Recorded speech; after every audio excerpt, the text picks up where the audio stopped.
Bonjour à tous et à toutes, je suis Claude Palmarini, présidente de GPBL Pensée Projet et j'animerai aujourd'hui ce podcast. Nous avons contacté la CMP qui nous ont donné quelques statistiques assez éloquentes, notamment l'engagement des employés. Seulement 22% seraient déçus si un projet échouait. Sur la multiplication des changements, les employés vivent 5 fois plus de changements organisationnels qu'il y a 8 ans. Sur la diminution du soutien, on est passé de 74% en 2016 à 44% en 2024, soit une baisse de 30%. Et la surcharge perçue, finalement, 71% des employés se disent dépassés, 83% estiment manquer d'outils et de support.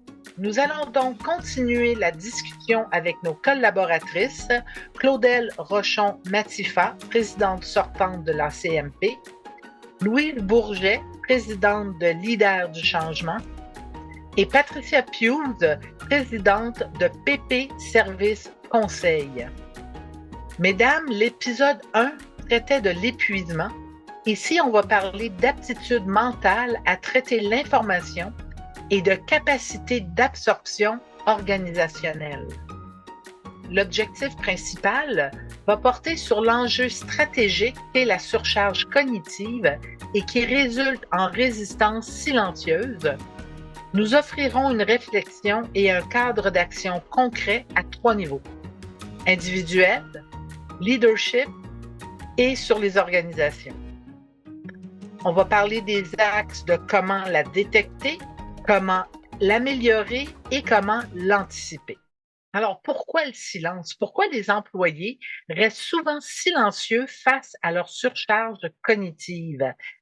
Qu'est-ce qui pourrait vraiment changer ça? Alors, Claudel, comment détecter la surcharge cognitive quand personne n'ose en parler? Je pense que souvent la culture, c'est associé à des choses qui sont intangibles, qui sont difficiles à comprendre.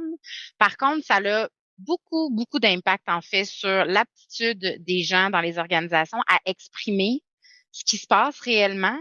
Dans les dernières années, on a beaucoup entendu parler de sécurité psychologique, on a beaucoup entendu parler de bienveillance. Il y a eu plusieurs littératures au sujet justement de la saturation au changement, de tout ce qui était en fait suite à la pandémie, puis suite à tout le contexte là, socio-économique et politique qu'on a en ce moment. Souvent, on le sait qu'il y a une charge mentale résiduelle, en fait, qui a rien à voir avec le travail des fois, mais qui va venir quand même alourdir pour les gens qui sont dans ces organisations-là, en fait, leur charge mentale.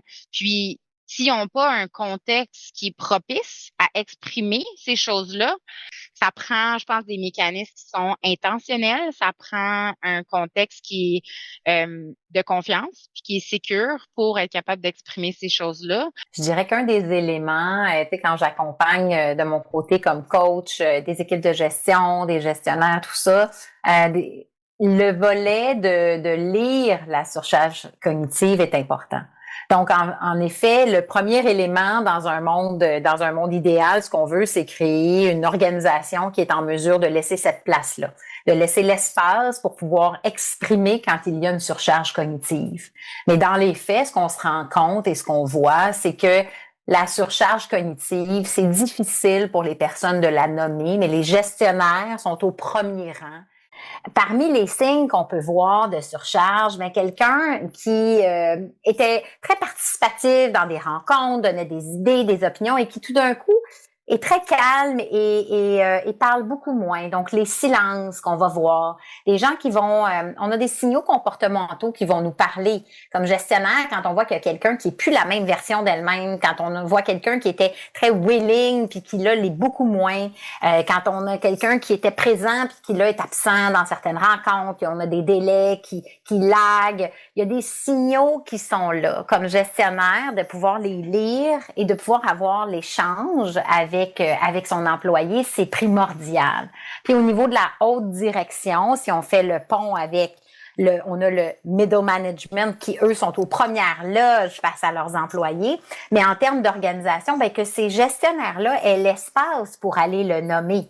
Donc, Quand on dit à la question que tu posais, Claude, comment détecter la surcharge quand personne n'ose en parler? Dans un monde idéal, on veut que les gens puissent en parler, aient osent en parler, aient le contexte nécessaire, mais aussi, comme gestionnaire, comme équipe de direction, de regarder et d'entendre ces changements-là, c'est important. Il faut qu'il y ait des mécanismes qui facilitent aussi pour les gestionnaires entre eux de voicer en fait ces éléments-là, là, tout à fait. Merci beaucoup, mesdames. Louise, on a parlé là, des gestionnaires qui allaient faire des sondages, qui allaient poser des questions peut-être, là, qui devaient prendre le pouls des employés. Mais à la base, là, qu'est-ce qui empêche, selon toi, les employés d'exprimer leur surcharge cognitive? Et comment on peut les aider à briser le silence? Oui, alors moi, je pense que à la base, comme tu dis, il y a beaucoup de questions de peur du jugement, je pense. Tu sais, on est des professionnels, on a des responsabilités à rencontrer et puis avouer d'une certaine façon que j'y arrive pas, que c'est trop, que je suis trop fatiguée, que j'ai pas l'impression d'être productive, je suis pas efficace, je tourne en rond, mes décisions sont plus lentes à prendre, je fais des erreurs, c'est pas facile à avouer, tu sais. Alors, d'abord pour soi, la peur du jugement de soi envers soi, mais c'est dans une culture de performance. Et c'est ça, je pense, qui nuit beaucoup. On ne privilégie pas tu sais, la valeur est moins privilégiée que d'être bien occupé. Il faut que je réalise les choses vite, vite, vite. Il faut que je sois efficace, multitâche, etc. Mais est-ce que est-ce que le travail que je rends, est-ce que j'en suis satisfaite, puis est-ce qu'il est, selon moi, de la bonne qualité telle que j'aurais souhaité le rendre? Souvent, on est pris dans le fameux multitâche qui nous empêche, qui génère du stress, puis qui nous empêche d'être vraiment productif. L'idée de se dire justement, être capable de trouver qu'il y a un espace pour le nommer, hein. C'est un peu ce que j'entends, là, Louise, de dire, OK, mais je peux-tu, j'ai l'air de quoi, moi, si je suis la personne qui ose dire, ouh, je suis un peu en surcharge en ce moment dans un monde de performance, alors que la performance va bien au-delà de ça, c'est-à-dire que justement, parfois, à contrario, quand on essaye de faire fi de ça, on est quand même en perte de productivité au bout du compte. Hein? Si on sent pas qu'on a en fait une relation avec soit notre équipe, soit notre gestionnaire qui nous permet d'exprimer ça, des fois, il peut y avoir une certaine solitude, en fait, je pense, qui s'installe autour de ça. Fait qu'il y a beaucoup de préjugés, puis il y a beaucoup de préjugés, puis de croyances, puis de paradigmes par rapport à ça, qui c'est important de nommer, puis c'est important aussi d'éduquer les gens autour de ça. Oui, puis en lien avec ça, par exemple, je dirais quand même que hommes, femmes, jeunes, vieux, notre attention est tellement tout partout qu'à un moment donné, notre surcharge cognitive, elle est bien au-delà même de ce qu'on peut vivre dans l'organisation et elle est très, très, très présente, là. La capacité à se poser et se concentrer sur une chose versus être un peu tout partout, butiner un peu puis passer d'un sujet A à B, C avec le nombre de communications qu'on a et etc., etc. Puis après ça, il y a des éléments qui sont individuels, qui sont personnels. Ça peut être parce que tu viens d'avoir des enfants, ça peut être parce que tu es un aidant naturel auprès de quelqu'un dans ta famille, ça peut être parce que tu as une maladie en ce moment puis que tu essaies de le combattre, ça se peut parce que tu viens d'avoir un diagnostic, tu essaies de composer avec une nouvelle médication.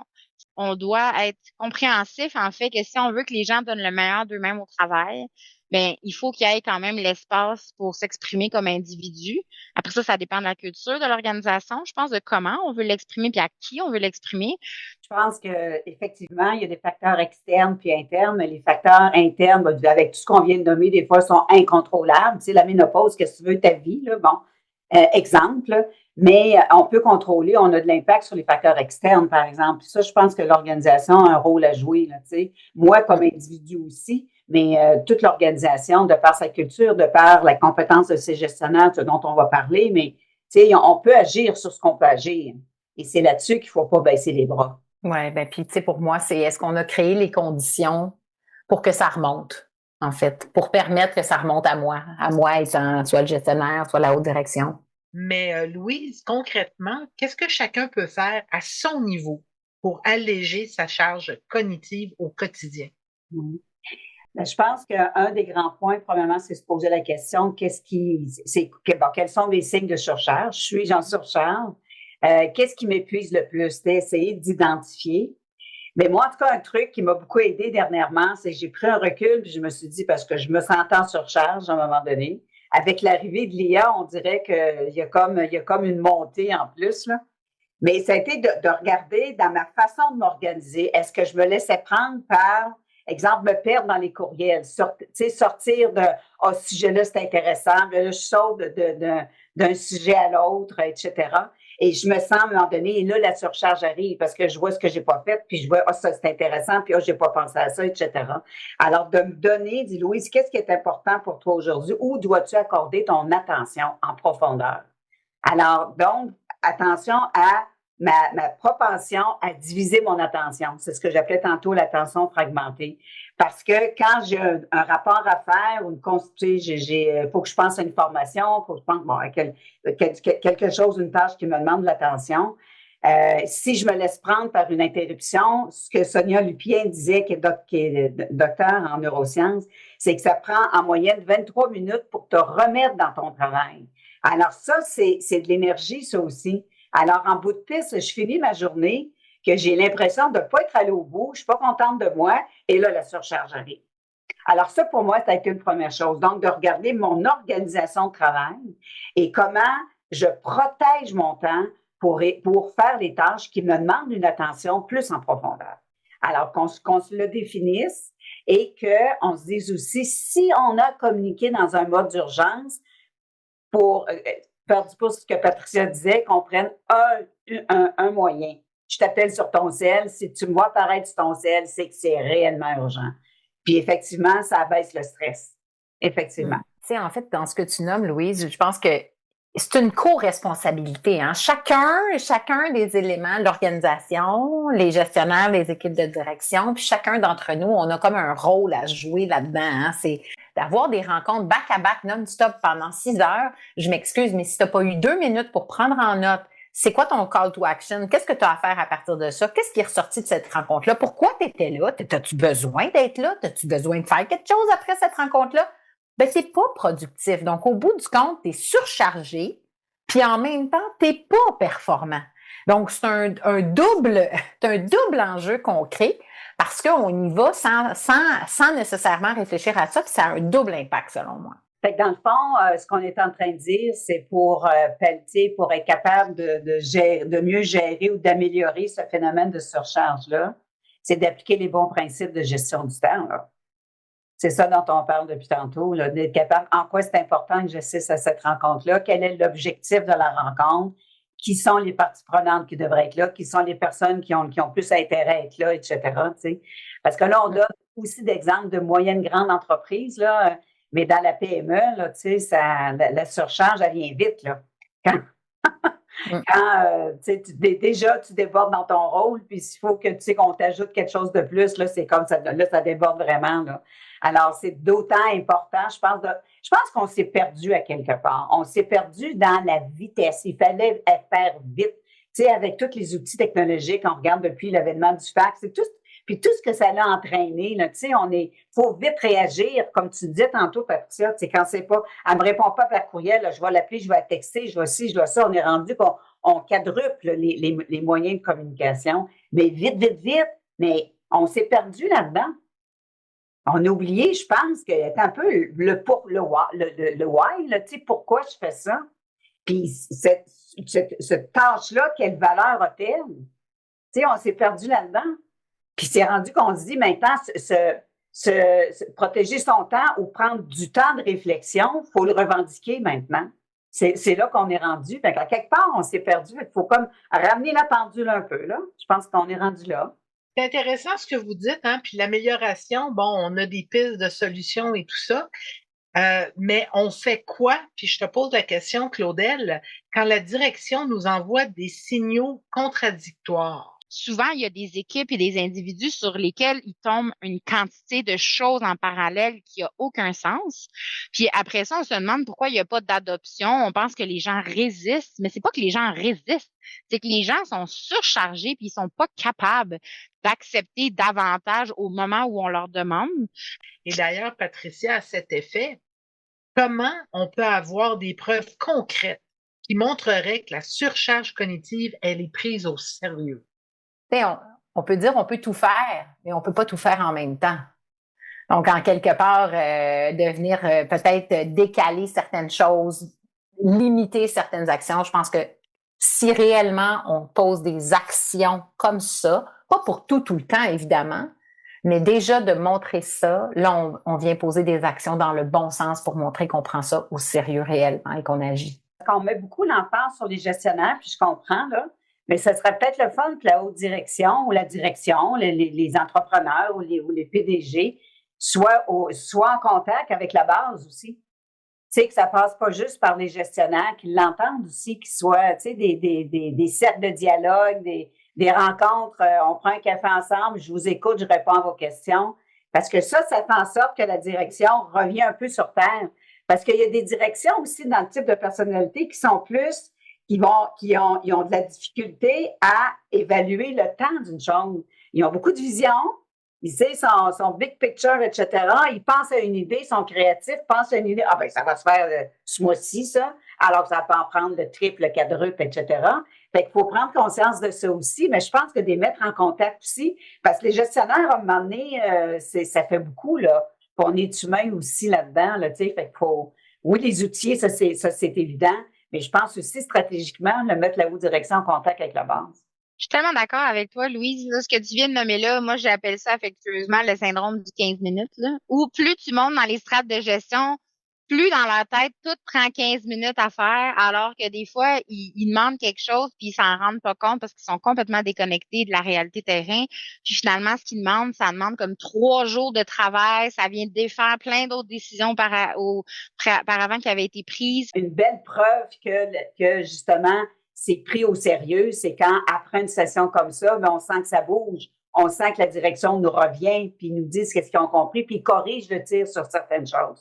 Puis un point aussi que je voudrais amener, c'est quand on fait notre planification stratégique, là, c'est là aussi qu'on peut amener des gens, tu sais, qui on invite à notre planification stratégique, puis on se pose-tu la question là, si on n'arrive pas à tout faire, qu'est-ce qu'on est prêt à laisser aller? C'est pour se la poser là, la question. Ça évite après ça que les gens se sentent en surcharge cognitive par la suite, c'est au point de départ. Le leadership peut-il réellement protéger les équipes contre la surcharge cognitive?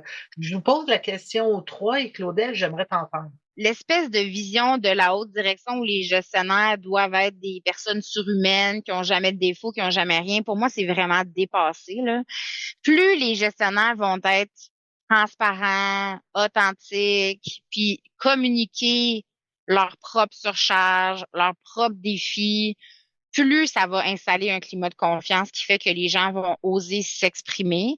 Si nos gens ont une surcharge cognitive parce qu'on n'a pas été en mesure de faire des choix, de tasser des choses, de mettre en place des structures, tout ça, on va tous en quelque part payer pour l'organisation au grand complet. Comme gestionnaire, d'être capable d'oser nommer, puis de venir en quelque part un pas à la fois changer l'organisation entre pairs, avec nos équipes et tout ça, là, je pense que c'est là déjà la clé ou le début en fait. Alors, mais le gestionnaire, est-ce qu'il prend sur ses épaules ou il délègue puis il responsabilise? C'est ça l'affaire. Alors, dans sa posture de leadership, est-ce qu'il prend le temps de faire l'empowerment, là? Est-ce qu'il prend le temps de développer son équipe puis leur donner la marge de manœuvre nécessaire, le soutien puis l'accès aux ressources, dans le fond, pour que les gens puissent se développer. Tu sais. Alors, oui, puis la haute direction aussi, mais le gestionnaire a un impact très positif sur l'équipe. Mais tu sais, à ta question, là, Claude, le leadership peut-il réellement protéger les équipes contre la surcharge cognitive? Je dirais protéger, non, je pense pas, non, pas au complet. Ils peuvent équiper, réguler, oui, mais pas protéger au complet. Chacune des personnes, on a une responsabilité comme individu aussi de trouver notre moyen pour se protéger contre notre surcharge cognitive, dire non nous-mêmes, dire tantôt, plus tard, mettre comme Claudel les choses à off un peu et se trouver des moyens de prendre soin de sa santé.